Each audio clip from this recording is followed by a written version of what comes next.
விடுமுறைக்கு ராஜஸ்தான் செல்கிறீர்களா? பாலியில் உள்ள இந்த 6 இடங்களை மிஸ் பண்ணிடாதீங்க. என்ன இடம்னு சொல்லி பார்க்கலாமா? வாங்க. இந்த கோடை விடுமுறைக்கு சற்றே வித்தியாசமாக ஒரு ராயல் ரீஃப் செல்லணும் அப்படின்னு சொல்லி ஆசைப்பட்டீங்கன்னா, ராஜஸ்தான் மாநிலம் ஒரு பெஸ்ட் சாய்ஸ்ன்னு சொல்லலாம். அங்குள்ள பாலி மாவட்டம் பலரும் அதிகம் அறியாத ஒரு அற்புதமான சுற்றுலா பொக்கிஷமாக தான் இருக்கிறது. அதாவது ஆரவள்ளி மலைத்தொடரின் ரம்மியமான பள்ளத்தாக்குகள், பிரம்மாண்டமான கட்டிடக்கலை மற்றும் வரலாற்று சிறப்பு என இங்கு ரசிக்க ஏராளமான விஷயங்கள் ஒளிந்திருக்கிறது.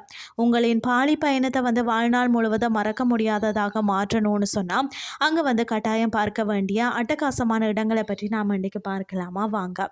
ஃபர்ஸ்ட் பார்த்தீங்கன்னு சொன்னால் நார்லாய் கிராமம். ராஜஸ்தானின் உண்மையான கிராமப்புற அழகையும் அரச பாரம்பரியத்தையும் ஒரு சேர ரசிக்க நார்லாய் கிராமம் ஒரு சூப்பரான இடமாக தான் இருக்கிறது.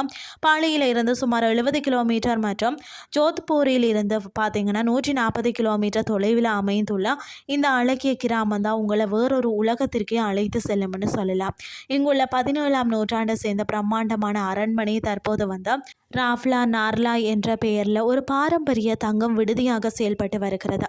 பழங்கால மன்னர்கள் பயன்படுத்திய அதே அறைகளில் தங்குவதும், ராஜபுத்திரர்களின் பாரம்பரிய விருந்தோம்பலை அனுபவிப்பதும் உங்களை ஒரு ராஜாவை போல உணர வைக்கும்னே சொல்லலாம். அடுத்தது யானை குன்றில் சாகச பயணம். சாகசங்களை விரும்பக்கூடிய இளைஞர்களுக்கு இந்த ஊரில் ஒரு அட்டகாசமான ஸ்பாட் இருக்கிறது.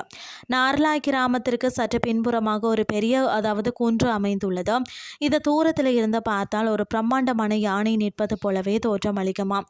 அதனால் தான் உள்ளூர் மக்கள் இதனை யானை குன்று அப்படின்னு சொல்லி அன்பாக அழைக்கிறார்களாம். இந்த நார்லாய் குன்றின் உச்சிக்கு பார்த்தீங்கன்னா ட்ரெக்கிங் செய்வது த்ரில்லான அனுபவமாக இருக்கும். மலை உச்சிக்கு சென்று அங்கிருந்து சூரிய உதயம் அல்லது அஸ்தமனத்தை தரிசிப்பது வார்த்தைகளால் விவரிக்க முடியாத அளவு அழகாக இருக்கும்னே சொல்லலாம். அடுத்தது சமண கோயில்கள்.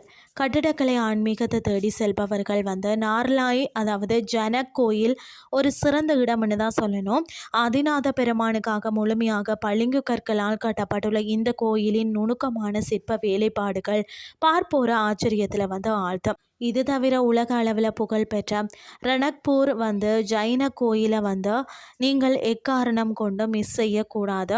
இங்குள்ள 1444 பளிங்கு தூண்களும் பார்த்தீங்கன்னு சொன்னால் ஒவ்வொன்றும் ஒவ்வொரு விதமாக செதுக்கப்பட்டிருப்பது தான் இதன் மாபெரும் சிறப்பாக இருக்கிறது. எந்த 2 தூண்களும் பார்த்தீங்கன்னு சொன்னால் ஒரே மாதிரி இருக்காது. அதுதான் ஒரு தனி சிறப்புன்னே சொல்லலாம். அமைதியான ரணக்பூர் அணை. வரலாற்று சின்னங்களை சுற்றிய பிறகு கொஞ்சம் அமைதியாக ரிலாக்ஸ் செய்ய நினைத்தால் ரன்க்பூர் அணைக்கு செல்லலாம். நகரத்தின் எந்த ஒரு இரைச்சலுமே இல்லாமல் மிகவும் அமைதியான சூழல்ல இந்த அணை அமைந்துள்ளது. ராஜஸ்தான் அப்படின்னு சொன்னாலே வெறும் பாலைவனமும் ஒட்டகமும் மட்டும்தான் அப்படின்ற ஒரு பிம்பத்தை இந்த பாலை மாவட்டம் சுக்குநூறாக உடைத்து எரிந்து விடும்னு தான் சொல்லணும். பாரம்பரியம், பக்தி, இயற்கை அழகு, சாகசம் என அனைத்தும் கலந்த ஒரு முழுமையான பேக்கேஜாக இந்த ஊர் காட்சி அளிக்கிறது. இன்றைய கிறிஸ்டி உங்களுக்கு பிரயோசனமாக அமைஞ்சிருக்கும்னு சொல்லி நானும் நம்புகிறேன். இதே மாதிரி மற்றும் ஒரு கிறிஸ்டின் வேலையாக உங்களை சந்திக்கிறேன். நன்றி.